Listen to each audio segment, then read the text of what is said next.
السلام علیکم۔ آج محبت اپنے انجام سے روبرو ہے۔ آنکھوں میں آنسو ہے، دل میں سوال، اور لبوں پر صرف ایک نام۔ جنون نے سب کچھ جلا دیا، اب باقی ہے تو صرف وحشت اور یادوں کی راکھ۔ چلیے سنتے ہیں وحشت جنون کی قسط نمبر 30۔ اب اس کا فراڈ کیا ہے اور کتنے دن تک جیل میں رہنے والا ہے، اس بات کے بارے میں کچھ بھی نہیں جانتا۔ اگر مجھے کچھ خبر ہوتی تو میں ضرور کچھ نہ کچھ کرتا، لیکن تمہاری خاطر میں ہمدانی سے بات کروں گا۔ ہو سکتا ہے وہ اس معاملے کو حل کرنے میں ہماری مدد کر سکے، لیکن پلیز اس طرح سے آنسو بہانا بند کرو۔ تمہیں پتہ ہے میں تمہارے آنسو نہیں دیکھ سکتا، تمہاری آنکھوں میں یہ آنسو مجھے بے چین کر دیتے ہیں۔ میری جان پلیز۔ وہ اس کے آنسو اپنے ہونٹوں سے صاف کرتا، اسے اپنے سینے سے لگاتا، اس کو پریشانی سے نکالنے کی کوشش کر رہا تھا۔ تم ابھی تک رو رہی ہو؟ ہیر میری جان، میں نے کہا نا میں ہمدان سے بات کروں گا، وہ ضرور کچھ نہ کچھ کرے گا۔ وہ کیا کر سکیں گے ایام؟ کیا وہ بھائی کو جیل سے چھڑوا سکتے ہیں؟ وہ پر امید ہوئی۔ ہاں شاید وہ کچھ کر سکے، اس نے اندازن کہا، کیونکہ ابھی تک تو اس نے ہمدان کو کہا ہی نہیں تھا کہ وہ رحیم کو جیل سے چھڑوا دے، کیونکہ ابھی تک تو اسے خود رحیم پر غصہ تھا۔ وہ خود فی الحال اسے معاف کرنے کو تیار نہ تھا، وہ اسے خود سزا دینا چاہتا تھا، لیکن ہیر کے آنسو دیکھ دیکھ کر وہ بے بس ہو رہا تھا۔ وہ جب سے واپس آئی تھی روئے جا رہی تھی، ساری رات پریشان رہی تھی۔ اپنے بھائی کو جیل میں اس حالت میں دیکھتے ہوئے اسے سکون نہیں ملا تھا، جبکہ وہ جو یہ سوچ رہا تھا کہ ہیر بھائی سے مل کر پرسکون ہو جائے گی، وہ مزید پریشان ہو چکی تھی اور اس کی پریشانی کو دور نہیں کر پا رہا تھا۔ وہ رحیم کو معاف نہیں کرنا چاہتا تھا، لیکن اس کے آنسو اسے ایسا کرنے سے مجبور کر رہے تھے۔ بہت سوچ سمجھ کر رات اس نے ہمدان کو فون کیا تھا اور اس کے بھائی پر سے اس کیس کو ختم کرنے کی بات کی تھی۔ پہلے تو ہمدان اس چیز کے لیے راضی ہی نہیں ہوا، وہ کسی قیمت پر رحیم کو معاف کرنے کا ارادہ نہیں رکھتا تھا، جو اس کے ساتھ جھوٹ بول کر اپنی بہن کا سودا کر رہا تھا، لیکن پھر آخر اس نے اپنی دوستی کی خاطر اسے ایسا کرنے کی حامی بھر لی تھی، جس کے لیے وہ اس کا بہت شکر گزار تھا۔ ہیر کی پریشانی کو دور کرنے کے لیے اس نے مسئلے کا حل تو نکال لیا تھا، لیکن اب ہمدان اسے نہ تو اپنے گھر میں رکھنے کو تیار تھا، نہ ہی وہ نوکری واپس کرنے کو، جس کے بلبوتے وہ سعودی عرب میں 6 سال سے کام کر رہا تھا۔ وہ اسے ڈپورٹ کروا دینا چاہتا تھا، لیکن ایام نے وقتی طور پر اسے ایسا نہ کرنے کے لیے کہا تھا۔ وہ ان سے رحیم کے لیے ایک موقع مانگنے پر مجبور ہو گیا تھا۔ رحیم کو تکلیف دینے کا مطلب تھا کہ ہیر کو تکلیف دینا، اور ہیر کو اب کسی طرح کی کوئی تکلیف نہیں دینا چاہتا تھا۔ وہ ہیر کو بس خوش رکھنا چاہتا تھا، اور اس کی خوشی اپنے بھائی کے سکون میں تھی، تو اس کے بھائی کو پرسکون کر چکا تھا۔ اس کے باوجود بھی کہ رحیم کو چھڑوا دینا کہیں نہ کہیں اسے اپنی بیوقوفی لگ رہی تھی، لیکن وہ ایسا کرنے پر مجبور تھا۔ روحی سو رہی تھی جبکہ وہ دونوں اپنی تیاری مکمل کر رہے تھے۔ وہ ایئرپورٹ کے لیے نکلنے لگے تو اچانک دروازے پر دستک ہوئی۔ ایام نے دروازہ کھولا تو سامنے اسے ہیر کا بھائی اور بھابھی کھڑے نظر آئے۔ آپ لوگ یہاں؟ وہ حیران ہوا تھا۔ ہاں ہم اپنی بہن سے ملنے آئے ہیں، رحیم نے مسکرا کر کہا، جبکہ اپنے بھائی کی آواز وہ سن چکی تھی۔ وہ دروازے کی طرف آ کر اپنے بھائی کو دیکھ کر خوش ہو گئی اور اس کے سینے سے لگ کے ملنے لگی۔ وہ بھی کافی خوشی سے اس سے مل رہا تھا، جبکہ ہیر کی بھابھی کی نظر ایام پر تھی۔ ایام کو اس کی نظریں کچھ عجیب سی لگ رہی تھی۔ وہ کتنی چالاک عورت تھی، اس سے وہ باخبر ہو چکا تھا۔ وہ ان لوگوں کو یوں ہی تنہا چھوڑ کر باہر نکل گیا تھا، جبکہ ہیر اپنے بھائی کے سینے سے لگی اسے اپنے سامنے صحیح سلامت دیکھ کر خوش ہو رہی تھی۔ خدا کا شکر ہے کہ آپ لوگ بالکل صحیح سلامت یہاں آئے ہیں، مجھے آپ لوگوں کو ایسے دیکھ کر بہت خوشی ہو رہی ہے۔ اللہ پاک آپ لوگوں پر کوئی مصیبت نہ آنے دے، وہ بہت خوشی سے کہہ رہی تھی۔ بے شک رحیم نے اس کے ساتھ بہت برا کیا تھا، لیکن یہ ایک بہن کا دل تھا جو اپنے بھائی کے خلاف کچھ بھی سوچ نہیں سکتا تھا۔ یہ سب کچھ تو ایام کی وجہ سے ہوا ہے۔ کل پتہ نہیں کہاں سے ایام نے میرے کفیل کا پتہ لگایا اور اس سے پتہ نہیں کون سی ڈیل کر کے مجھے آزاد کروا دیا۔ اس کا بہت بہت شکر گزار ہوں میں۔ شاید وہ زیادہ کسی سے بات نہیں کرتا، کل بھی وہ کچھ نہیں بولا اور اب بھی چلا گیا۔ میں تو اس کا شکریہ ادا کرنے یہاں آیا تھا۔ وہ اسے تفصیل سے بتا رہا تھا۔ ان سب دوران اس کی بھابھی کی نظر بیڈ پر لیٹی اس معصوم سی بچی پر تھی۔ تمہاری شادی ایام کے ساتھ کیسے ہوئی؟ میرا مطلب ہے تم نے اسے کہاں دیکھا اور کیسے ہوا یہ سب کچھ؟ تم نے مجھے تو اس بارے میں کچھ نہیں بتایا۔ میرے خیال میں تم نے تو یہ کہا تھا کہ ایام سعد کا کزن ہے، لیکن یہ تمہارا شوہر کیسے بن گیا؟ وہ تم نے ہمیں کیوں نہیں بتایا کہ یہ اتنا امیر ہے؟ اس کے انداز سے ہی لگ رہا ہے کہ وہ کوئی عام آدمی نہیں، اور پھر اس جگہ پر ہوٹل کا کمرہ لینا کسی عام پاکستانی کے بس کی بات نہیں ہے۔ اس کی نظروں میں حسد ہی حسد تھا، جسے کم از کم یہ سمجھ نہیں پا رہی تھی۔ وہ تو فی الحال اپنے بھائی کو ٹھیک ٹھاک اپنے سامنے دیکھ کر خوش ہو رہی تھی۔ الحمدللہ بھابھی، اللہ پاک کا دیا سب کچھ ہے۔ اس نے مسکرا کر اتنا ہی کہا تھا۔ اگر سب کچھ ہے تو ذرا اپنے بھائی کا بھی خیال کرو۔ یہ بچی کون ہے؟ اس کے بارے میں کچھ بتاؤ مجھے۔ وہ پوری طرح سے روحی کی طرف متوجہ ہو گئی تھی۔ یہ ہماری بیٹی ہے، میرا مطلب ہے ایام کی پہلی شادی میں سے اس کی اولاد ہے، جو اب ہمارے پاس ہی ہے، بہت پیاری ہے۔ کیا مطلب؟ یہ امیر زادہ پہلے سے شادی شدہ تھا؟ ہیر، تم کون سا کنواری تھی؟ اچھی بات ہے، لیکن ذرا کنٹرول میں رکھنا، سوتیلی تو سوتیلی ہوتی ہے، زیادہ سر پر چڑھانے کی ضرورت نہیں ہے، اور کوشش کرو کہ جلدی سے جلدی اپنی اولاد ہو جائے۔ وہ جو روحی کو کافی متجس ہو کر دیکھ رہی تھی، اب بیزاری سے بولی تو ہیر اپنی بھابھی کی سوچ پر افسوس ہوا، لیکن کچھ بھی نہیں کہہ سکتی تھی۔ اس کی سوچ کبھی نہیں بدل سکتی تھی، وہ کسی کی سوچ بدلنا کسی کے بس کی بات بھی نہیں ہوتی۔ وہ آدھے گھنٹے تک اپنے بھائی سے باتیں کرتی رہی تھی، لیکن پھر ایام نے آ کر کہہ دیا کہ انہیں نکلنا ہے۔ رحیم کے ساتھ اس نے لیا دیا رویہ رکھا تھا، جبکہ روحی کو بیڈ سے اٹھاتے وہ وہیں پہ ایک کام کرنے والے سارے بیگ دے کر نیچے تک پہنچانے کا آرڈر دے چکا تھا۔ وہ ان کے ساتھ ہی باہر تک آئے تھے۔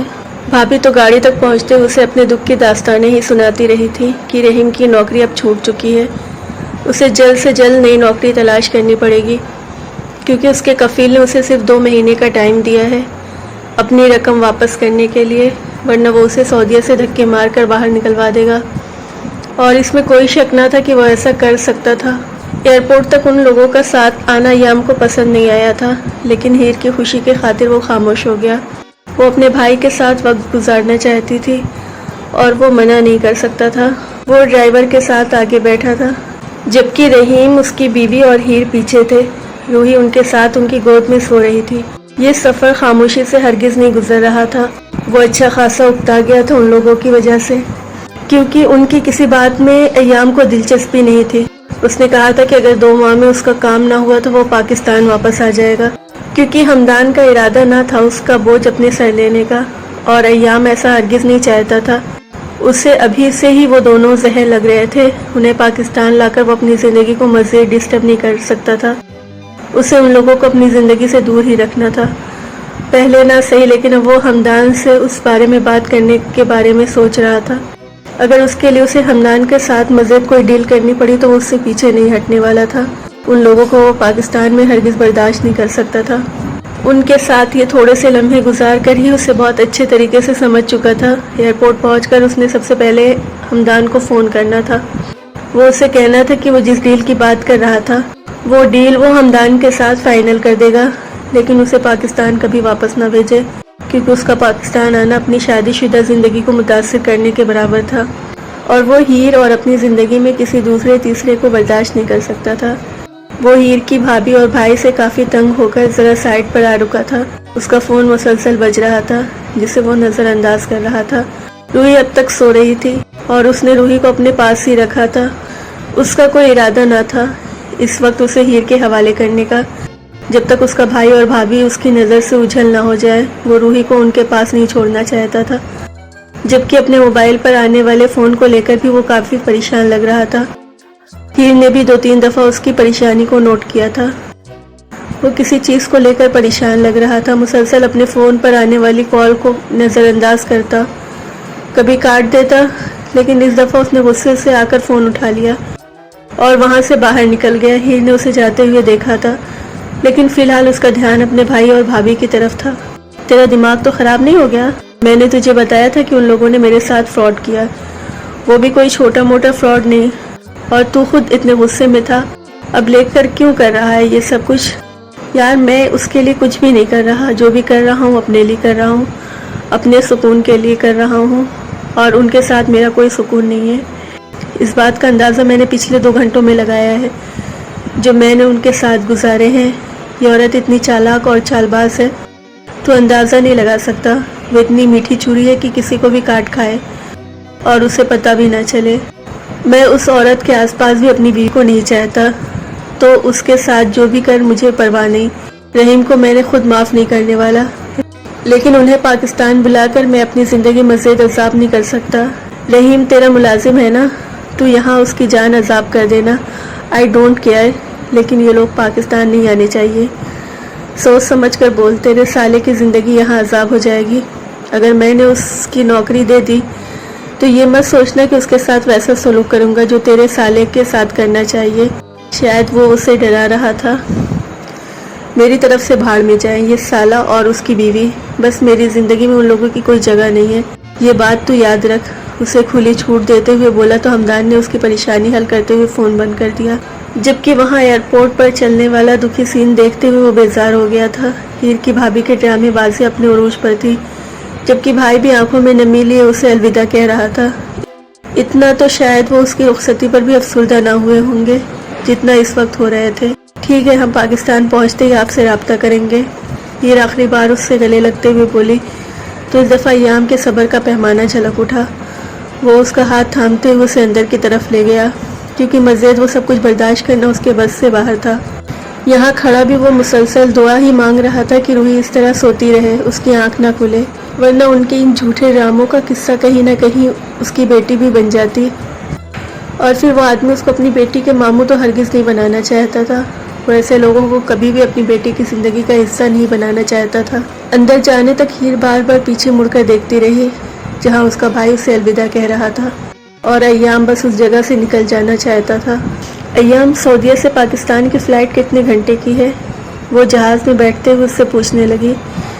زندگی میں پہلی دفعہ جہاز میں بیٹھتے ہوئے جتنا ڈر تھا وہ ایام کے ساتھ ہونے کی وجہ سے ختم ہو گیا تھا۔ اس نے بس اتنا ہی کہا تھا کہ ہم اس پاک ذات کے در پر جانے والے ہیں جہاں ہر ڈر ختم ہو جاتا ہے، اور ہیر کے لیے اتنا حوصلہ ہی کافی تھا۔ اب واپسی میں بھی جہاز میں بیٹھتے ہوئے کافی زیادہ گھبرائی ہوئی تھی، کیونکہ ایام نے یہاں آتے ہی اپنے منہ پر رومال رکھ لیا تھا جیسے وہ سونے والا ہو، اور اسے جگانے کے لیے وہ صرف اس سے سوال جواب ہی کر سکتی تھی۔ جب تک جہاز پوری طرح اڑان نہ پکڑے تب تک اس کا ڈر کم ہونا مشکل تھا۔ کیوں پوچھ رہی ہو تم؟ وہ اپنے چہرے پر رومال ہٹا کر اس سے پوچھنے لگا۔ شکر ہے خدا کی اس کی نظر اپنے شوہر پر پڑی تھی، ورنہ بھائی اور بھابھی ہی نظر آ رہے تھے آج اسے۔ ایسے ہی پوچھ رہی ہوں نا، ہم گھر جاتے ہی بھابھی کو فون کریں گے، میں نے ان کا نمبر بھی لے لیا ہے، انہوں نے مجھ سے کہا ہے کہ وہ مجھ سے ہر وقت رابطے میں رہیں گے۔ وہ آپ کا بھی شکریہ بولنا چاہتے تھے، لیکن پتہ نہیں آپ کا موڈ کیوں خراب تھا۔ بھائی تو اتنے زیادہ خوش تھے کہ آپ ان کو جیل سے نکلوانے کی وجہ بنے ہیں۔ بھائی بتا رہے تھے کہ آپ نے ان کے کفیل کے ساتھ کوئی ڈیل سائن کی ہے جس کے بدلے میں اس نے بھائی کو جیل سے آزاد کروا دیا ہے۔ وہ ابھی اپنے بھائی کی ذات کے ارد گرد گھوم رہی تھی۔ ایام نے ایک ساتھ سانس خارج کیا اور اس کی طرف متوجہ ہونے لگا۔ ہاں، کیونکہ اس کا کفیل اسے آسانی سے چھوڑنے کو تیار نہیں تھا۔ تمہارے بھائی نے اس کے ساتھ بہت بڑا فراڈ کیا تھا، اور اس فراڈ میں اسے کافی زیادہ نقصان ہوا ہے، یہاں تک کہ جو گھر تمہارے بھائی کے نام ہوا تھا وہ اس کے کفیل کا تھا جو تمہارے بھائی نے دھوکے سے لے لیا تھا۔ نہ جانے کہ اس کے لہجے میں ہیر کو اپنے بھائی کے لیے غصہ اور نفرت محسوس ہو رہی تھی۔ نہیں ایام، میرے بھائی ایسے نہیں ہیں، مجھے لگتا ہے کفیل نے میرے بھائی پر جھوٹا الزام لگایا ہے۔ میرے بھیا نے کبھی کسی کے ساتھ دھوکے بازی نہیں کی، اور نہ ہی کسی کے ساتھ ایسا فراڈ کر سکتے ہیں۔ ان کے کفیل نے ہی کچھ کیا ہوگا۔ اسے اپنے بھائی پر ضرورت سے زیادہ یقین تھا، اور اس کفیل پر غصہ جس کو اس کے بھائی نے ولن بنا کر اس کے سامنے پیش کیا تھا۔ جان، وہ آدمی اتنا امیر ہے نا، اسے ایسے چھوٹے موٹے جھوٹ بولنے کی ضرورت نہیں۔ تمہارے بھائی نے اس کے ساتھ فراڈ کیا تھا، لیکن تمہارا بھائی تمہیں یہ سب کچھ کیوں بتائے گا؟ لیکن میرا فرض بنتا ہے تمہیں کہ میں کسی طرح کے دھوکے میں نہ رکھوں۔ مجھے خود بہت افسوس ہوا، لیکن میں اس کے سامنے شرمندہ ہو گیا تھا کہ میرے سالے نے ایسی گھٹیا اور گری ہوئی حرکت کی ہے۔ اس نے مجھے سارے ثبوت دیے ہیں، اور پھر اس نے مجھ سے جو مانگا وہ میں اسے دینے کی حامی بھر لی، اور تمہارے بھائی کو سعودیہ میں ایک اچھی نوکری اور رہائش دینے کی بھی کوشش کر رہا ہوں تاکہ میری زندگی میں آ کر ہمیں ڈسٹرب نہ کرے۔ اس نے آخری جملہ بے حد کم آواز میں بولا تھا۔ یہ جو اسے سن ہی رہی تو اس کی بات مکمل سن کر اس کے چہرے پہ مسکراہٹ آ گئی۔ اس کا بھائی اس کا کچھ نہیں لگتا تھا، لیکن اس کے باوجود بھی اس کے بارے میں اتنا سوچ رہا تھا، اس کے لیے اتنی آسانیاں پیدا کر رہا تھا، اس کے فیوچر کو بہتر بنانے کی کوشش کر رہا تھا۔ یہ سوچ صرف ایام سکندر کی ہی ہو سکتی ہے۔ تانیہ صحیح کہتی تھی، ہر کوئی ایام سکندر کو سمجھ نہیں سکتا، اور جو اسے سمجھ جاتا ہے وہ اسے فرشتے سے کم نہیں سمجھتا۔ اس نے مسکراتے ہوئے محبت پاش نظروں سے اسے دیکھ کر کہا تو ایام کے لبوں پر مسکراہٹ بکھر گئی۔ نہیں جان، میں کوئی فرشتہ نہیں ہوں، سچ کہوں تو میرے اندر بھی ایک شیطان ہے جو صرف اپنی بھلائی سوچتا ہے، کسی دوسرے سے اسے کوئی غرض نہیں ہوتا ہے۔ ہم کوئی اور بات کریں، اس نے روحی کی آنکھیں ملتے دیکھ کر کہا، جو یقیناً خود کو جہاز میں محسوس کر کے کافی حیران تھی۔ میں تو کوئی اور بات ہی کر رہی تھی، آپ ہی نے اپنی باتیں شروع کر دی۔ میں تو پوچھ ہی رہی تھی کہ پاکستان کب تک پہنچ جائیں گے تاکہ تم اپنے بھائی اور بھابھی سے بہت ساری باتیں کر سکو۔ ایام اس کی بات کاٹتے ہوئے بولا تو ہیر نے زور زور سے سر ہلایا۔ اس کے لیے تمہیں تقریباً مزید 15 دن انتظار کرنا پڑے گا، کیونکہ ہم پاکستان نہیں بلکہ مانچسٹر جا رہے ہیں ہنی مون منانے کے لیے۔ وہ بڑے ہی مزے سے روحی کو دیکھتے ہوئے بولا، جو کبھی اس کے سینے پر سر رکھ رہی تھی تو کبھی حیرت سے جہاز کو دیکھ رہی تھی۔ شاید ابھی تک وہ پوری طرح ہوش و حواس میں نہیں آئی تھی، ورنہ کچھ نہ کچھ تو ضرور ایکٹ کرتی اتنی بڑی بات پر۔ کیا مطلب، ہم اپنے ملک نہیں جا رہے، ہم کہیں اور جا رہے ہیں؟ وہ حیرانگی سے منہ کھولے اس سے پوچھ رہی تھی۔ جی، میرا مطلب یہی ہے میری جان کہ ہم لوگ مانچسٹر جا رہے ہیں، نہ کہ پاکستان۔ تم اپنے بھائی سے اب 15 دن کے بعد ہی سکون سے باتیں کرنا، ابھی اپنے شوہر پر دھیان دو تاکہ جلد سے جلد روحی کا اکیلا پن دور ہو سکے۔ کیوں روحی، بابا جانی ٹھیک کہہ رہے ہیں نا؟ وہ اس کے گال چومتے ہوئے بولا تو روحی نے بنا کچھ بھی سمجھے ہاں سر میں ہلا دیا۔ آپ نے مجھے اس بارے میں پہلے کیوں نہیں بتایا؟ وہ لال ہوتے دہکتے گالوں کو چھوتی سر ہلا کر بولی تھی۔ کیوں بتاؤں؟ میری مرضی، میری بیوی، میں اپنی بیوی کو جہاں چاہے لے کر جا سکتا ہوں۔ وہ کندھے اچکا گیا، جبکہ ہیر بنا کچھ بولے اس کے کندھے پر سر رکھ چکی تھی۔ اس وقت اس کا دماغ پوری طرح ایام سکندر کے کنٹرول میں تھا، وہ جب چاہے جو چاہے کر سکتا تھا۔ وہ ہیر کو صرف اپنی طرف متوجہ کر لینا چاہتا تھا۔ اس کے بھائی نے بس تھوڑی دیر اس کی زندگی میں آ کر انہیں اچھا خاصا ڈسٹرب کر دیا تھا، اور کوئی اتنا مطلبی انسان ہرگز نہ تھا جو ہیر کو اس کے بھائی سے ملنے نہ دیتا یا پھر اس پر کوئی پابندیاں لگا دیتا۔ اس نے خود ہیر کو اس سے ملوایا تھا، لیکن اسے بالکل اندازہ نہیں تھا کہ رحیم اور اس کی بیوی اس طرح کے لوگ ہوں گے، اور تھوڑی دیر میں ہی ان کی نیت اور فطرت اچھے طریقے سے سمجھ گیا تھا۔ ہیر کے لیے وہ اس کا بھائی تھا، جن کی باتوں میں جھلکتا لالچ وہ نہیں پہچان سکتی تھی، لیکن ایام نے دنیا دیکھ رکھی تھی، وہ ان لوگوں کو اپنی زندگی میں مداخلت کرنے کی اجازت نہیں دے سکتا تھا۔ دروازے پر کھڑے ہو کر اس نے اس کے بھائی کی نادر سوچ روحی کے بارے میں سنی تھی۔ اتنے آرام سے اس نے کہہ دیا تھا کہ سوتیلی اولاد کو سوتیلی ماں بن کر پالو۔ وہ سچ میں اسے یہ بات دل پر لگی تھی۔ وہ جانتا تھا ہیر ایسی نہیں ہے جو کسی کی باتوں میں آ جائے، لیکن اس کی چالاک بھابھی کی گھٹیا باتیں ہیر کی معصومیت پر اثر انداز ہو سکتی تھی، اور ایسا وہ ہونے نہیں دے سکتا تھا۔ اس کے لیے اس نے خود ہی ان لوگوں کو اپنی فیملی سے دور رکھنے کا فیصلہ کیا تھا۔ کبھی کبھی محبت مکمل ہو کر بھی ادھوری رہ جاتی ہے۔ وحشت جنون کی کہانی اپنے اختتام کے قریب ہے، لیکن دلوں پر چھوڑ گئی ہے وہ نشان جو کبھی مٹ نہیں سکتے۔ اگر آپ کو یہ قسط پسند آئی ہو تو ویڈیو کو لائک کریں، اپنی رائے کمنٹس میں ضرور لکھیں، اور SI اردو ناولز کو سبسکرائب کرنا نہ بھولیں۔ اگلی قسط میں کہانی کا انجام آپ کا انتظار کر رہا ہے۔ اللہ حافظ۔